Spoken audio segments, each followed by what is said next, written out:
Hi Lalit, how are you doing? Hi, Nivedita. I'm good. How are you? Doing well, pretty much. Yeah. Okay.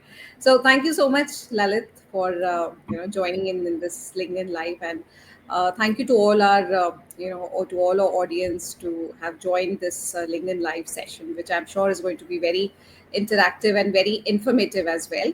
So just few brief introductions. I am Dr. Nivedita Srivastava, and I'm the founder and CEO of Nine Links Assessment Company.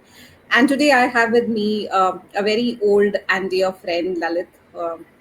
Lalit Singh, who's again, we come in from the same alma mater, and I would love to mention that, which is I am Mumbai, Swajniti Mumbai. So both of us have had a very, we come a long way. So and but now again, I think somehow our visions and missions of our organization also kind of merge together, and I see that we're working in the same domain now. So Lalit is the co-founder of Meraki, and Meraki is an organization primarily which works as an end-to-end workforce tech and service platform, and it offers a wide spectrum of services to its clients. So as we understand from Lalit as well, that Meraki actually handholds candidates across levels, right from the blue collar workforce to top executives and on their hire to retire needs. Right. So that's really very enriching, and very happy to hear Lalit, wherein besides Nine Links, I can also see Meraki, who works towards, not only the middle management and leadership levels, but also towards the blue collar workforce development and their enrichment as well, and how. So yeah, so I think so I would also like to welcome all our audience to this very enriching topic that we have for today, which is voluntary attrition isn't random, and it's all about predicting the employee turnover intent. So we would start off with a series of questions.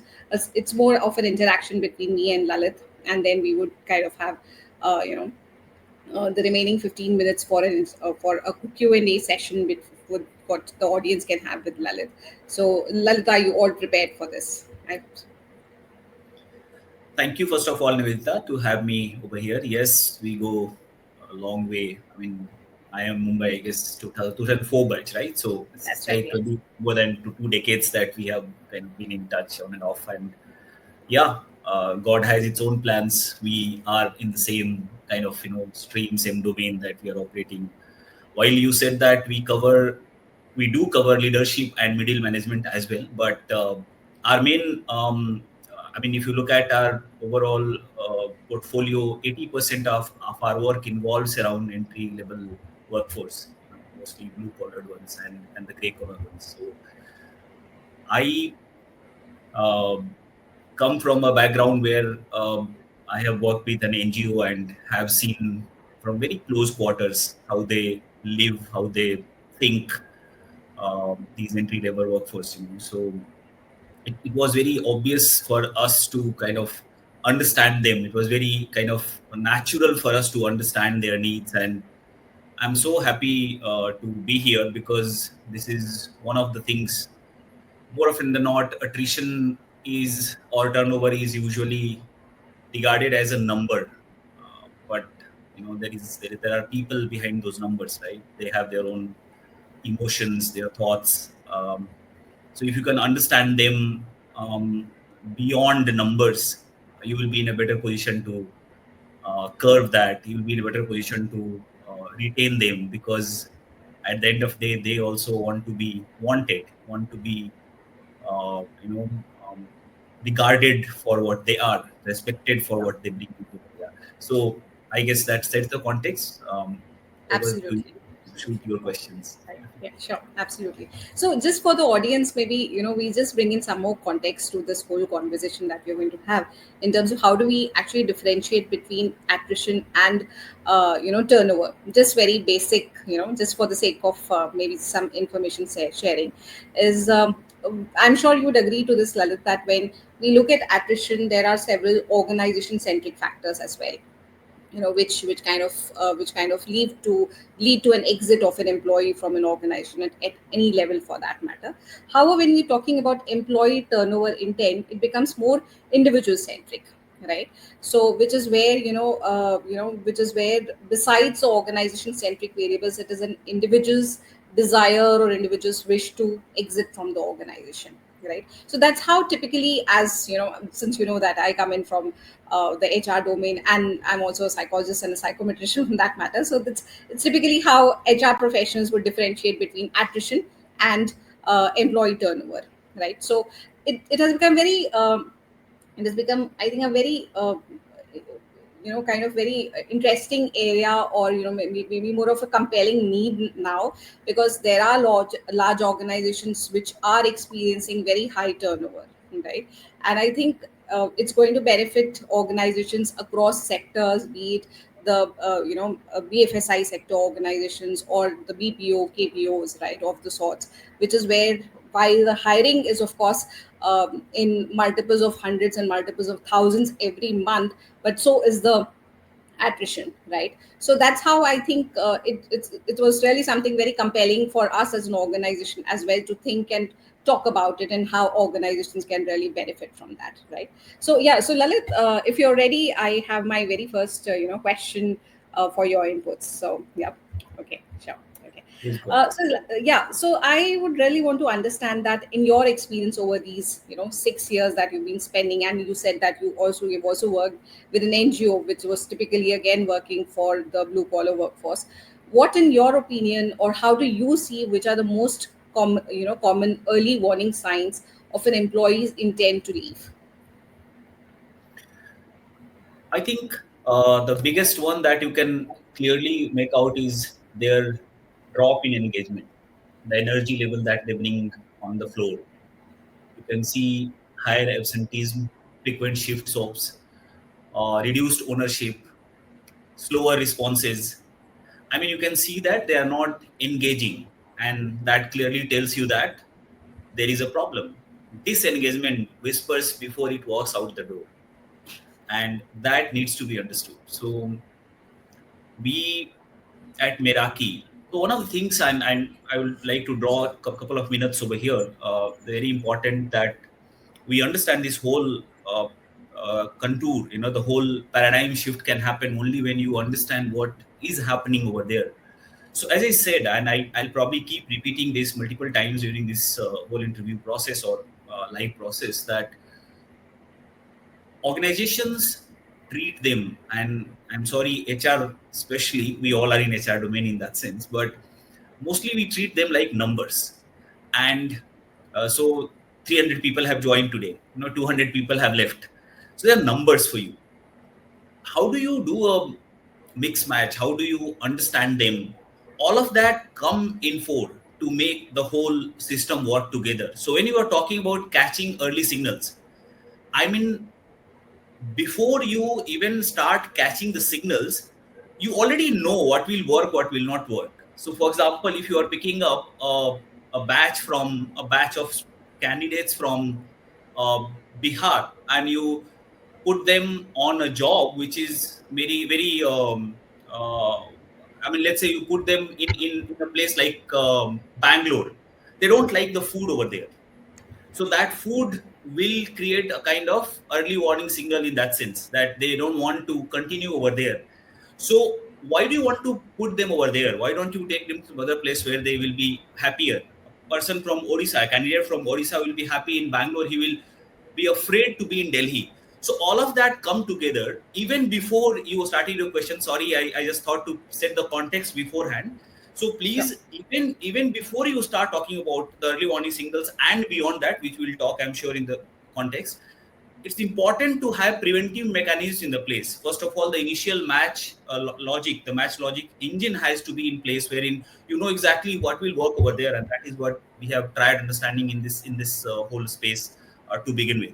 So signal wise, you'll be able to understand through their engagement and the way they are responding to you now, and they were responding earlier. You'll be able to catch them.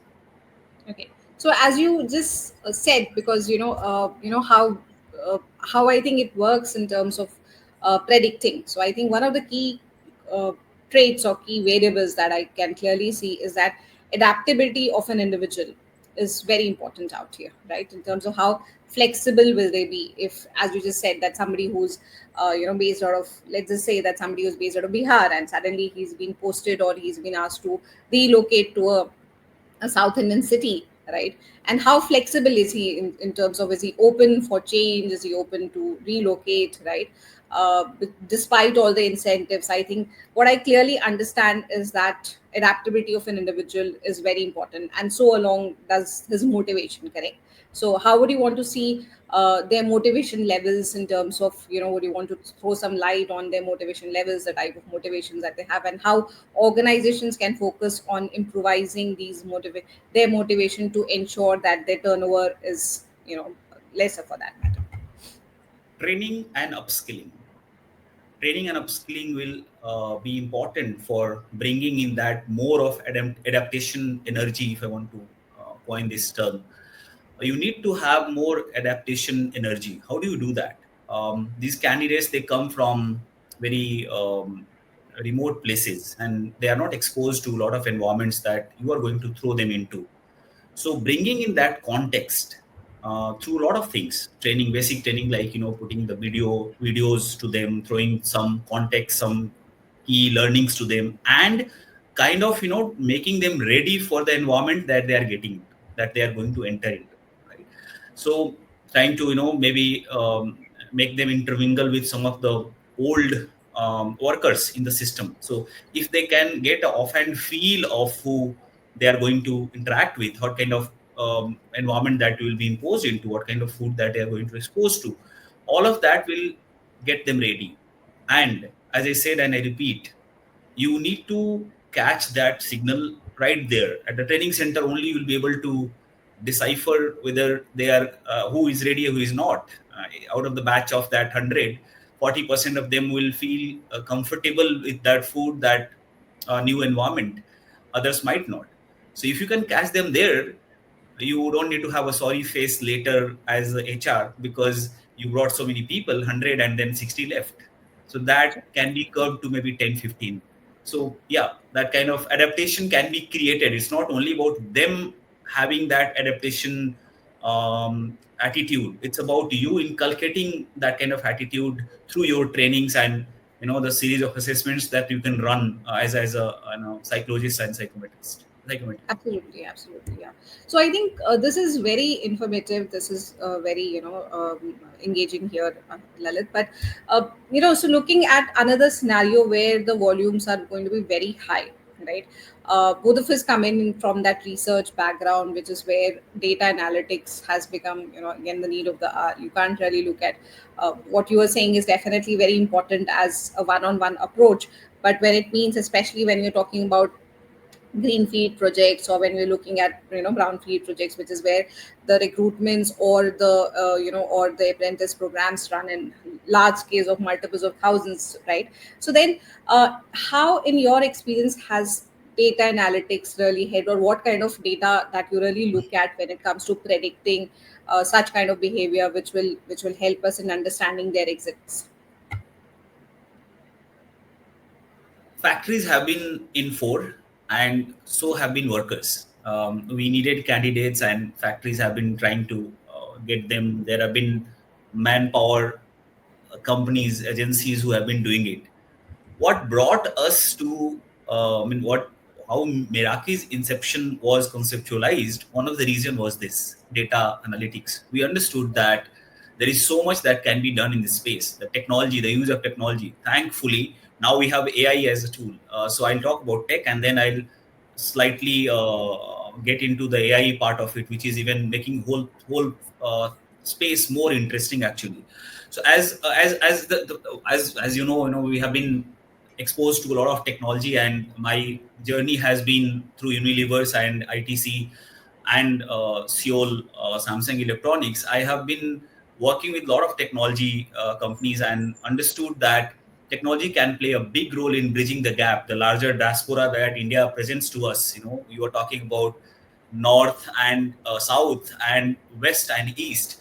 We are talking about thousands of kilometers away, and probably India is one unique country who has a lot of Switzerlands and a lot of Pakistans, and the whole world is kind of here in part of India. So how do you bridge that gap? Technology was the only solution at that point of time, and even before we conceptualized and incepted Meraki, the first thing that we did was created a full-fledged end-to-end working tech platform. So for a lot of players in this space, tech is a fancy word. For us, that's bread and butter. That's where we start. We created that tech. And now, when you talk about tech, one of the elements that has been missing was the human touch, because then you had to do a bridging, you had to do a hybrid approach. You had to have a tech and you had to have humans, and then both were working. So tech had a role, and then human takes over, and then human hands it over to tech, and has been asynchronous in nature. Sure. AI has AI has just done that absolutely fantabulously. I'll call it. So now that handoff is so seamless, so quick, so amalgamated that you can actually have that kind of human touch while working at a large scale. That is the power that AI has brought on your on your table. So what happens now, you can use a lot of LLMs that are available. You can do voice agents, you can use your the agents which are helping you doing a waba. All of that can be combined together. You can have an agent who is coordinating. All of that come together while you have another element of human. So let's say you have 3 AI agents, and then you have fourth as a human. So these four, there are now four now. 4 of them are constantly interacting with each other. A recruiter is calling to a candidate. Candidate feels that I am not liking the environment, and then seamlessly a recruiter takes over, and recruiter then starts speaking, giving him comfort of a human.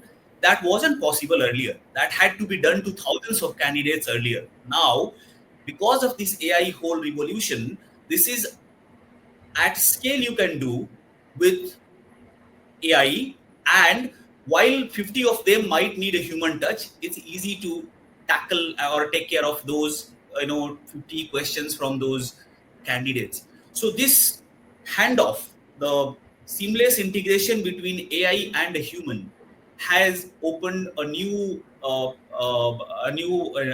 series of avenues, a new series of things to explore that you can do, and make a paradigm shift in the whole way you have been operating in this space.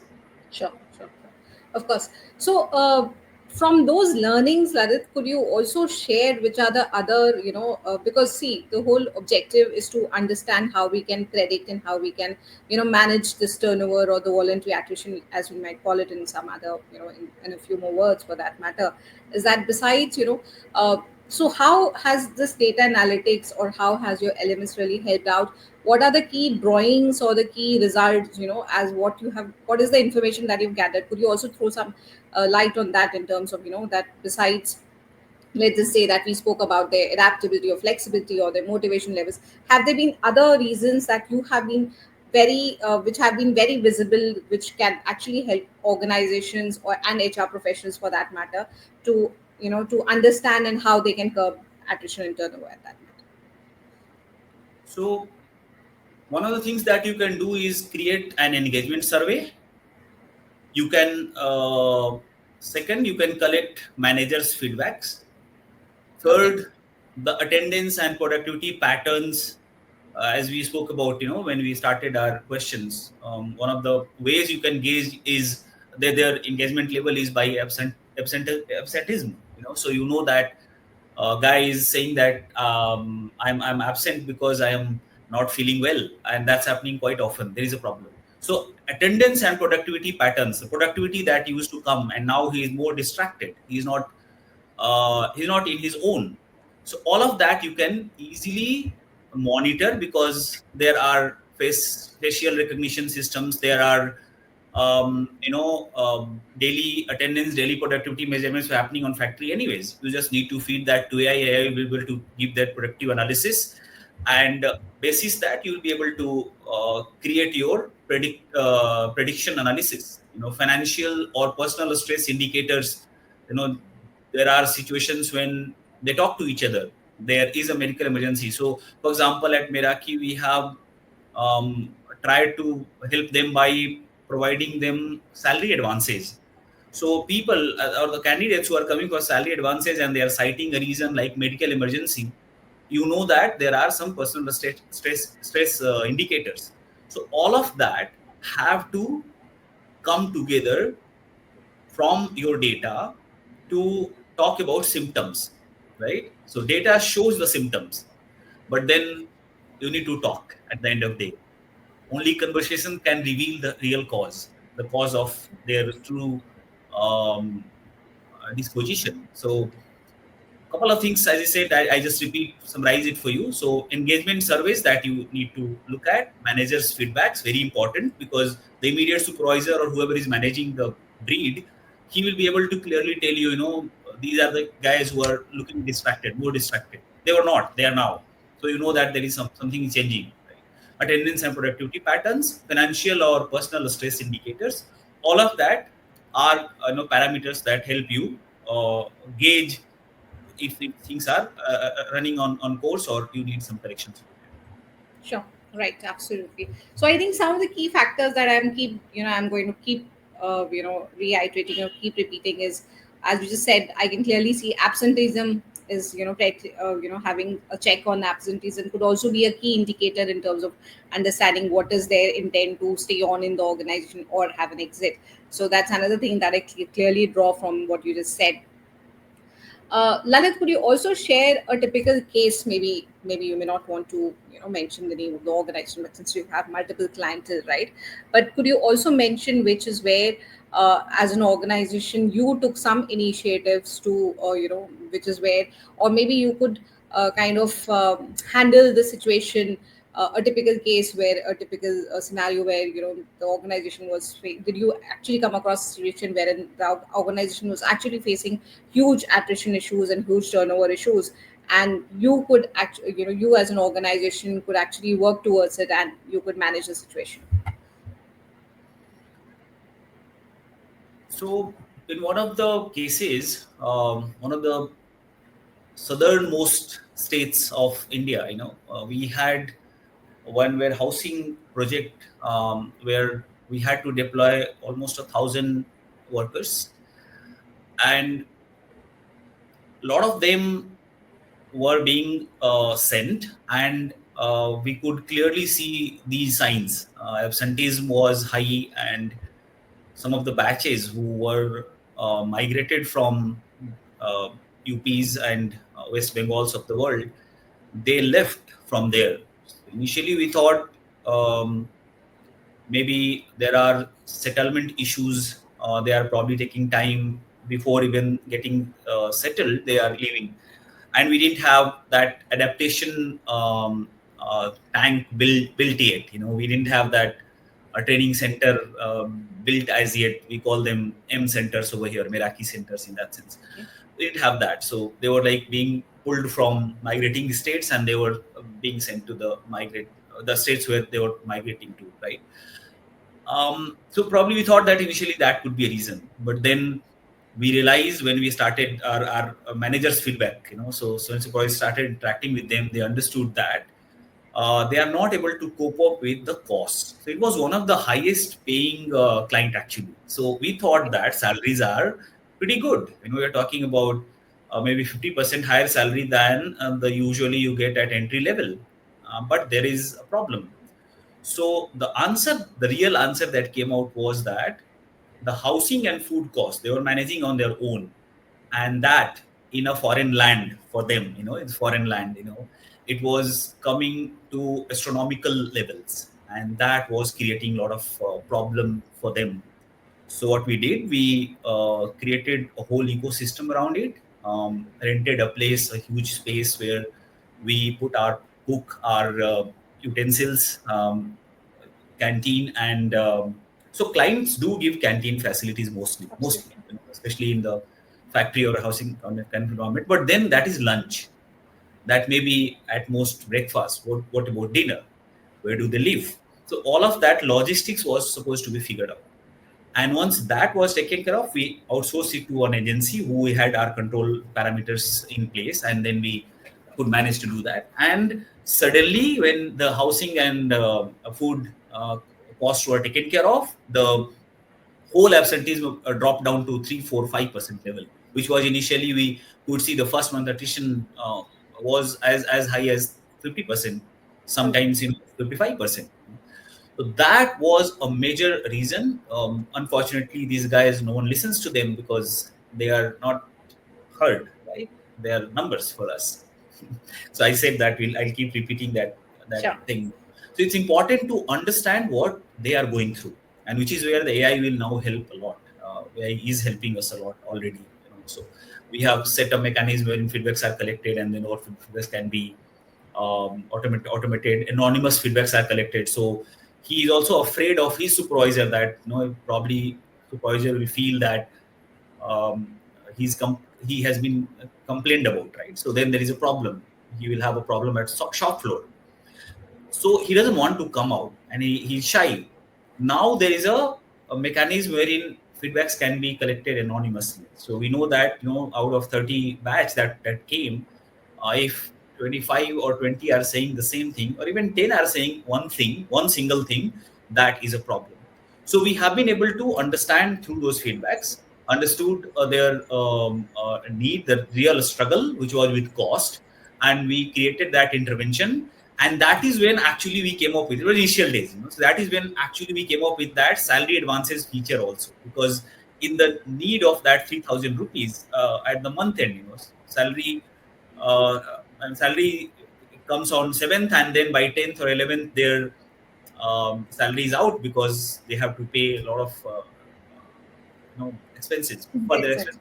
Yeah. So now by the time it is 17th, 18th, 28th, and then 25th, it becomes a big trouble for them. So that was one of the things that also helped us a lot, creating that technology around. So they have been given obviously an app.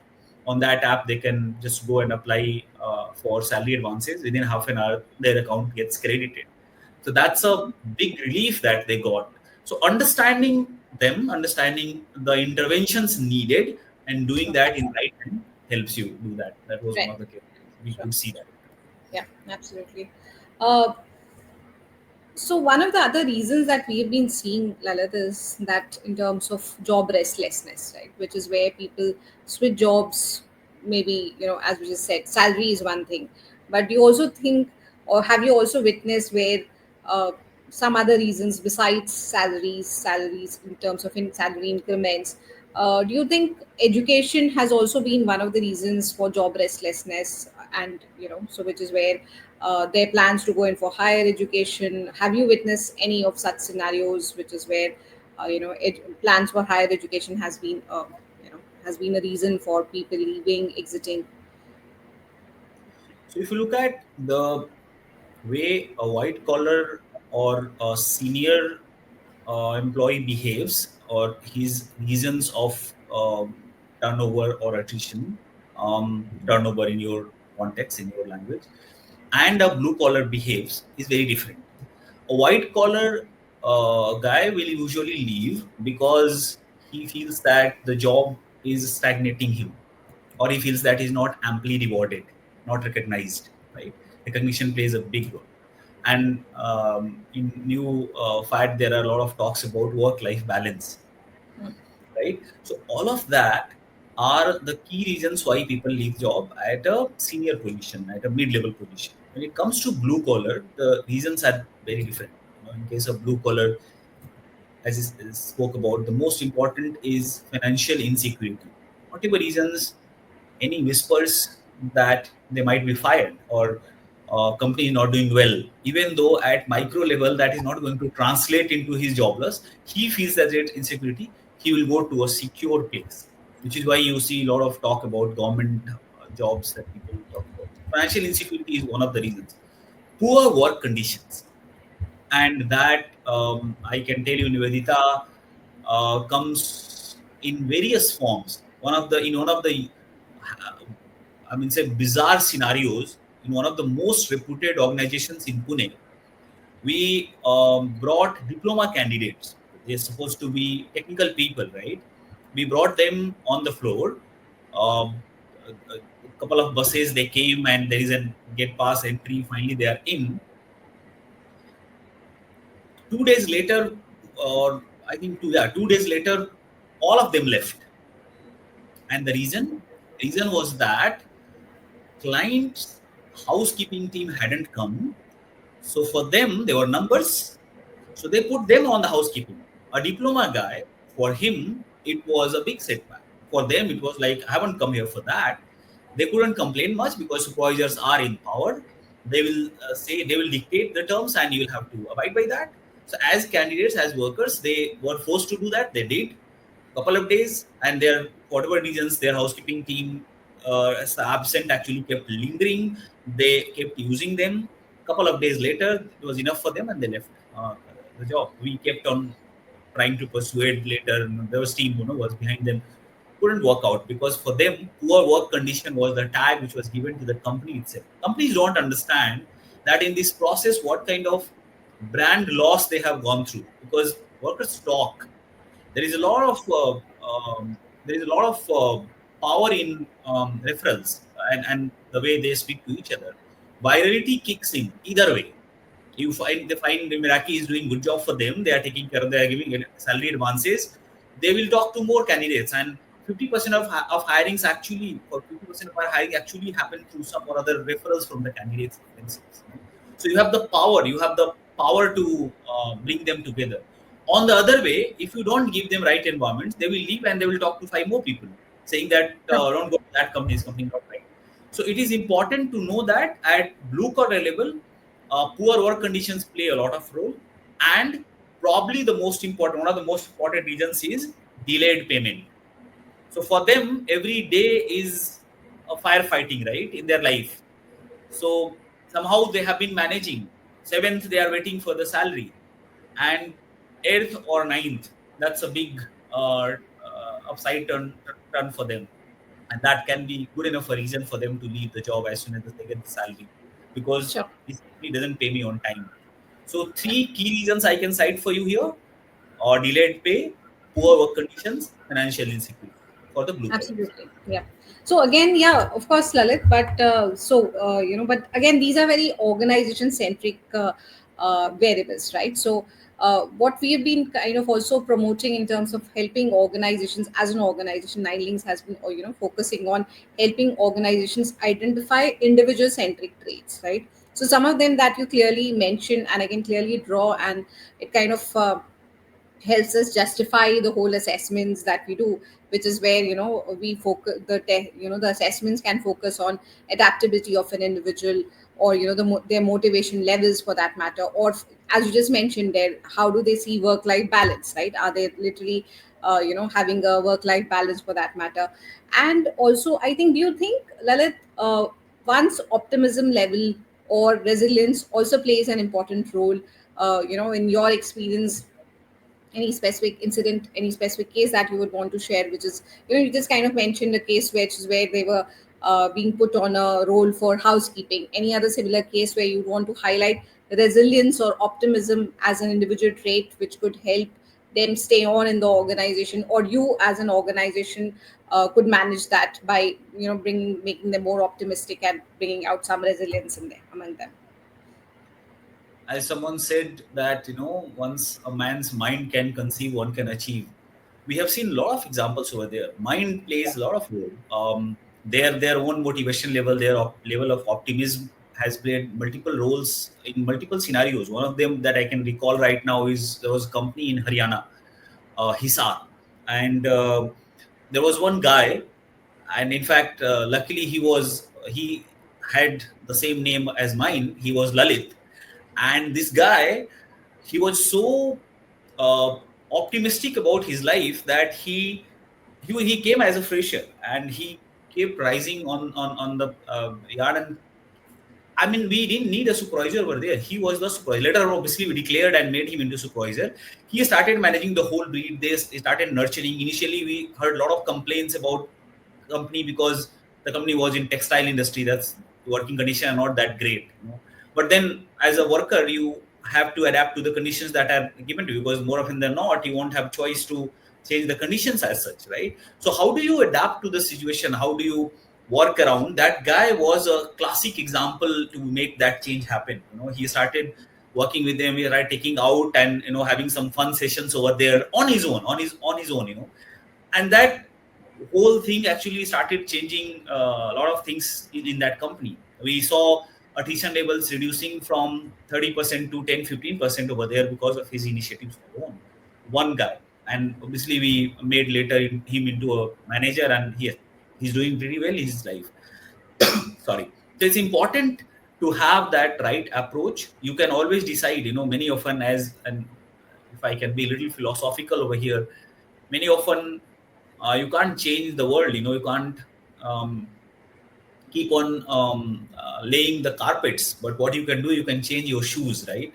And walk wherever you want to walk. So changing the mindset makes you capable or vulnerable in a company, and automatically the other perks and rewards follow. Optimism plays a lot of role, and that is one of the things we focus in our training centers. In our M centers, are there will be some small technical rounds, but it's more about, as I said, adaptability. It's more about bringing that motivation, optimism, talking to them how it can be helpful to have these couple of years spent in that environment, and then they can get into a better environment if they want to. So having that hope is the key. Having that hope that tomorrow I can be into a different environment on a promotion spree if I can work well over here. That giving hope, that bringing optimism in people's in their lives plays a lot of role in the whole process. Sure. Absolutely. So I think all these inputs that you've given, Lalit, has kind of quite synchronized with, the research-based tools that we have developed, which we call as turnover intent questionnaire. And I'm literally surprised that the inputs that you've given just kind of correlates with it, because it definitely focuses on assessing adaptability, motivation, optimism, work-life balance. So it just kind of synchronizes with all the research that we have done, and and it's actually quite experiential as well. uh, do you clearly see any difference between how the blue collar workforce or the frontline workforce operates and lives in a manufacturing sector organization vis-a-vis a service sector organization, which could be, let's say, a BPO or a BFSI sector organization, which is right? So, do you see there's any difference, a difference in the behavior pattern, or in terms of what signs or what traits really kind of focus between these two major sectors that we can see? I think one of the ways it can be clearly demarcated is the working environment. So if you look at a manufacturing environment, it's a non-AC, on the floor kind of environment mostly. While in case of a BPO, you are working in an AC, but constantly bombarded with unpleasant questions. Your poor work conditions uh, are displayed in different ways over here. But the underlying principle remains poor work condition. Like one example as I gave to Okay. you, right? Similarly, if you look at the way they are perceived in society, so if you are a blue collared workforce working in a factory, versus you are sitting in a classic glass walled office and making some calls, there is a perception difference for sure. you know so that is something that they count. At the end of the day, Maslow's hierarchical theory, who knows better than wherein after your initial physical basic needs, you need to transcend into those social, and then esteem, and final self actualization. So at some point of time, they start playing a role, a good role in their lives as well. So it's important to understand that when a guy is on a shop floor, how to promote him into a supervisor level, and then finally to a super supervisor level where he gets into a respectable job condition, vis-a-vis when you are on in an AC environment working in a BPO, that the team lead versus the caller telecaller ratio is very different. So what I'm trying to say here is that both have their own nuances, and that needs to be understood. Both have their own patterns through which they are recognized. People can have reasons why they join BPO, why they join manufacturing setup. If someone has done ITI or diploma, he is more likely to be in a setup where his skills are being tested, right?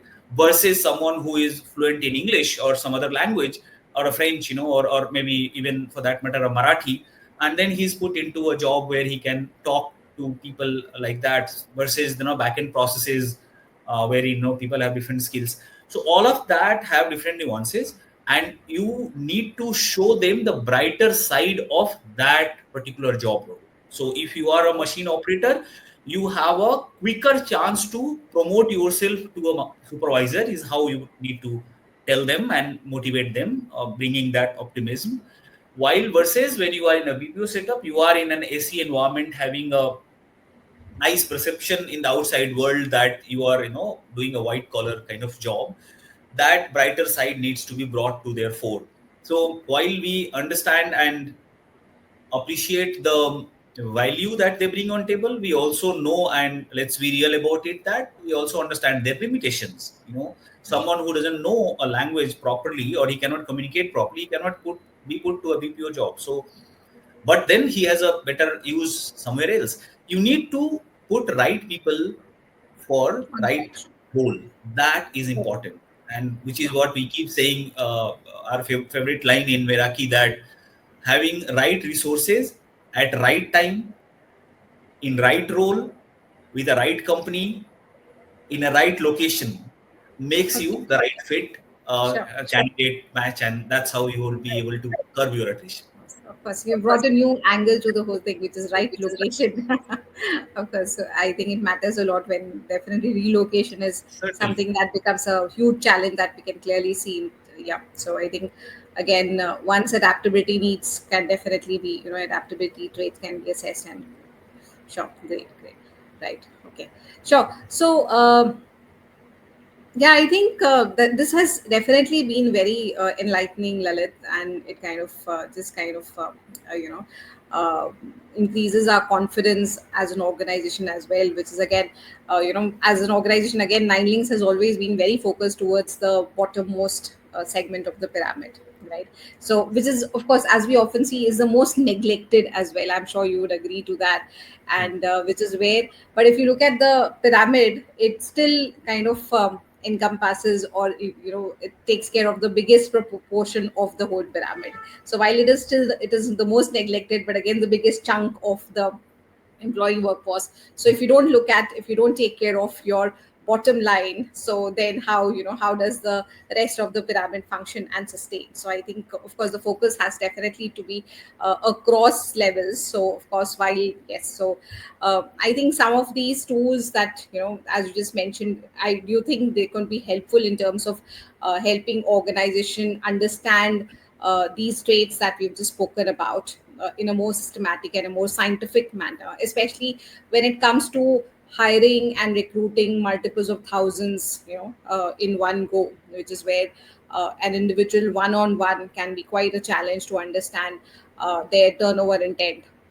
So So you when I think, Absolutely. So when I said doing a right fit, right match candidate, it's very important to understand them. And as we said, what is there in this is what matters, sure, the most. So understanding what they are, who they are, how they think, what they think through these assessment tests can be a primal factor in you being wise to choose right candidates for the right fit job. As I said, there are not right wrong jobs. It's about right fitment. How do you do that? Until you understand who they are, how they think, you need to filter them accordingly, right? So having these assessments in place is a wise decision, is a scientific way to curb attrition right at the source. Where I started, I'll probably end with that by saying, when you um, start talking about absenteeism or any of these turnover situations, you rather train them well, you rather understand them well, and put at right position so that these days don't come to you as less absolutely. as possible, as better for you, right? So try to do that. is what is my advice, and where assessments will play a very important, vital role in the whole thing. Sure. Sure, and I think it also takes care of eliminating, the biases that one can have in terms of, making an assessment whether this person is flexible or is optimistic. But I think it just kind of takes care of that bias element as well, right? Sure. So I think, yeah, Lalit, thank you so much. But we do have some questions from our, audience. So we have a question from an old classmate of yours, and Amandran Ghosh. Okay. So he has a question for you, and he is asking that any observation with respect to differentiate behaviors or expectations from various generation cohorts, like Gen Z, for example. So, of course, since the current generation is the one which is primarily taking care of the blue collar workforce as well, the Gen Z or the millennials for that matter. So, any observations with respect to that? It's very interesting question. Probably I might not be the best person to answer that. The reason being is that see, these Gen Zs are working in a very different setup. We are mostly dealing in with blue collar or entry level workers, and therein I am sorry, but these guys are not exposed to what makes them a Gen Z, right? They are still living in the Very at a same very basic, very very basic, level. very Yes, basic, very yes. primitive level. So for them, probably I won't be able to really define if they are behaving like a Gen Z or millennia population, how they react. I can certainly answer in a general context, but that won't be experiential. Just to, since at all this question has come and has come from a dear friend, as you said, to answer this question, yes, there are very clear behavioral patterns that can be differentiated. If you look at a Gen Z, he's absolutely restless, Um, and then you talk about the next generation, which is generation alpha. That's another next layer. So I guess from millennia to Gen Z to alpha, the degree has only worsened. Degree of restlessness, degree of anxiety, degree of stress at that early level. I don't know, I don't remember before getting into engineering I had even heard of this word called stress. We didn't know. Today though, these guys are like, they're waking up and I have stress, and I'm bored. They don't have Sure. time. At the same time, they are absolutely bored with something that they are doing right now. So retention is a big challenge for them. So having these guys on the floor, if at all I can think of that hypothetical scenario, I'll have to look for the avenues to keep them engaged in various job roles. I cannot I'm keep sure them it's just about doing time for you to prepare yourself for that. right, right. Sure, sure. So I Right. guess yeah, that probably may have answered him. Might Yes. not be. Right. So our second question comes in from Pranav Juneja, and his question is that what are the ethical considerations when predicting attrition intent? For example, could knowing too much about an at-risk employee backfire? So typically we have these background verification. I'm sure you would also be engaging into that. So does that really backfire? Has there been any instance that you? I'm taking a pause here to answer because I do recognize where he's coming from. There are some jobs which are at risk. We can clearly see there will be situations when you are hiring them. You know it very well that they are put at risk. There are situations when probably if they were your family, you might have asked them not to do that job and things like that. That's where he's coming from. I guess it's about keeping them in keeping and maybe keeping them informed about it. Or as individuals, as grown-ups, we all take our calls. It's not only at entry level or blue collar level; it's at every level. There are some jobs as a pilot. If you are, if you are flying an aeroplane, you know that there is that small risk of plane not deboarding ever, and so I mean there are risks associated at multiple places. At these entry level, this becomes more clear because, for example, if he's maybe riding on a pole, electric pole, and he's doing that work, it's more at risk. But what we do as an organization, we give them informed, um, I mean, you inform them about what they are entering into. They should know at the outset uh, the rewards, at the same time the risks that they are going to get exposed to in this particular scenario. Now, please understand, we can sit here and debate. I'm taking little philosophical stand over here because this question does warrant some philosophical understanding. Remember, and probably there are still some places in India where still people drive rickshaws, that hand, or pulled rickshaws, right? And there are, with respect to the auto rickshaws that are running today. So there have been questions where they should be still running. Someone who cannot buy an auto rickshaw, but the only way he could live was because he is running that handheld rickshaw, and that's his bread and butter. His family is living on that. So should you stop him and rather let him starve, or you should allow to do this? What is the ethical stand on it? Very difficult to answer these ethical questions in a theoretical manner. It is case to case basis. We need to peep through that. All I can say right now is one thing: you need to certainly inform them. As grown-ups, we are not dealing with a child. We are obviously, we are not engaged in child labor.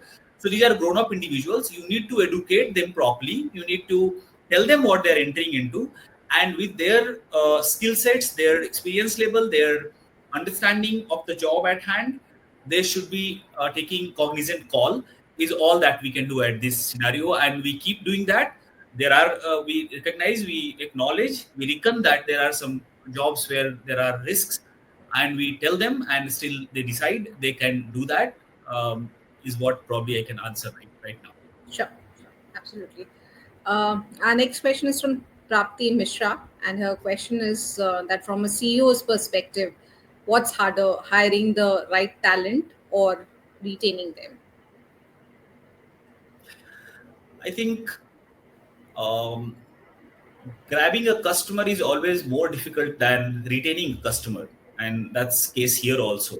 Looking for right candidates, it takes a whole lot of process. You scout at various geographies, you can't believe the kind of hunt that we have to go through whenever there is a need, and the whole journey of thousands and ten thousands of the kind of connectors and candidates, and then from WhatsApp outbound to the AI callings to your DST team, and from there to finally bringing them logistically, making them settled onto a location, taking care of all their logistics, their food, and finally understanding that now they are. I mean, before that, sorry, onboarding, and then their attendance, payroll, compliance, all of that you have done. The whole set you have done, and suddenly he leaves. So that's probably, once you understand the whole pain that goes through hiring the right talent, it's better to retain them. Retain them. And which Sure. is when I'll again advocate happily from this platform of your assessment tools that you are bringing for the organizations, because they help retain them.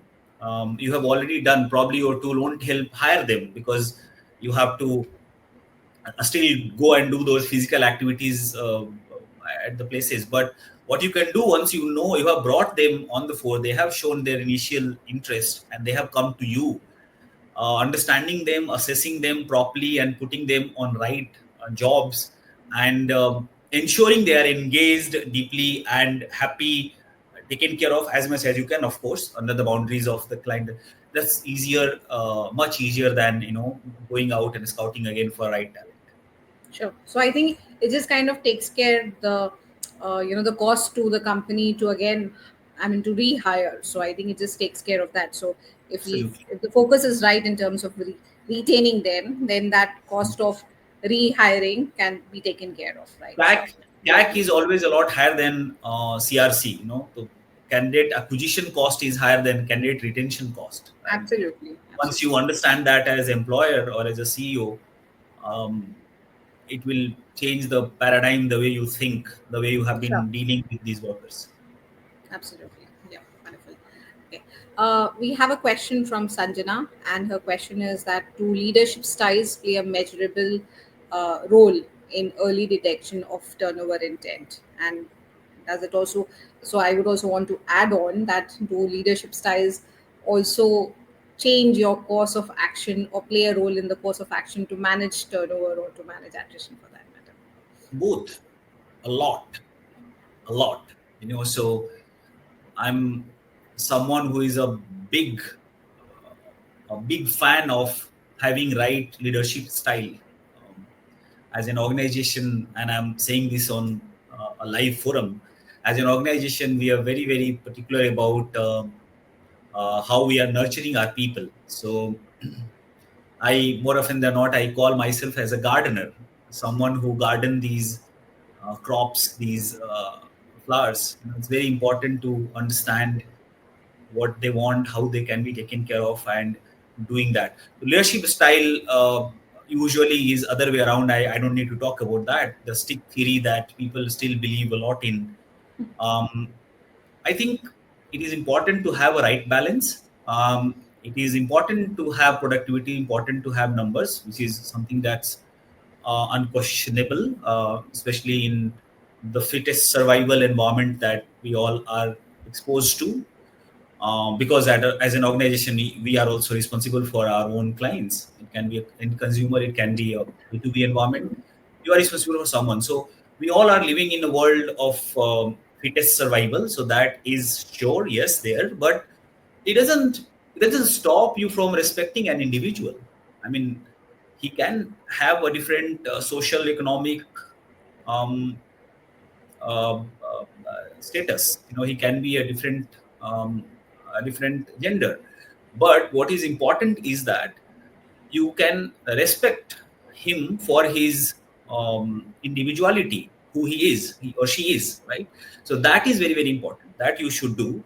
And then, obviously, when it comes to work, you can see how the productivities can be leveraged, right?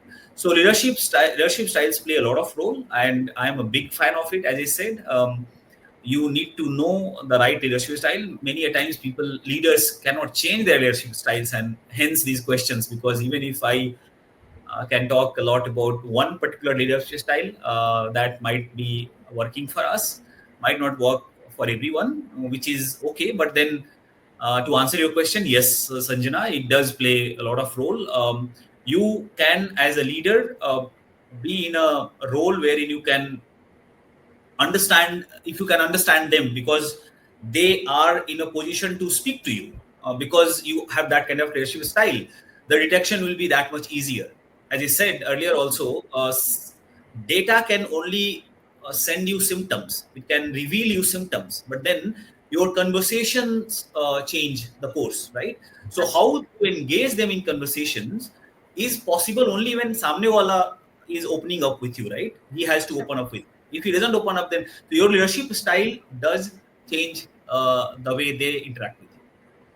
Takes us back to our OBHR classes at IIM Mumbai. Sure. We have one last question, and we're also running out of time, Lalit. So this question is from Sudarshan. His question is that how can managers intervene once predictive indicators suggest a high attrition risk? I think we discussed in the course of the whole thing. I'll just summarize it. Right training, um, right engagement, getting feedback from their immediate supervisors, immediate managers, running them through your predictive analysis system if you have one, and trying to understand their pattern, the way they behave. All of that should give you the data to act on, and then you act on.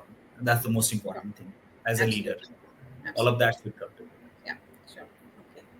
Sure.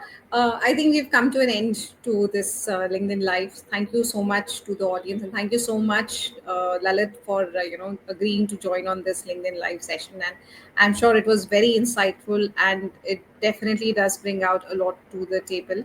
And I'm sure it's going to help a lot of organization and us as an organization as well in terms of managing the whole challenge, the whole of turnover intent or voluntary attrition, as we might call it, right? we are very hopeful that we would engage with you again, once again in the future, and and make this more informative to our larger audience. So thank you so much, and thank you so much for your time, Alan. Wonderful having you here. Thanks, Nivedita. Thanks to all of our audience who have been patient to hear, if at all they have been there with us for the whole time. Thank you all, and pleasure was mine. Looking forward to be Sure. here once again whenever time permits. Right. Wonderful. Yeah. Thank you. Thank you.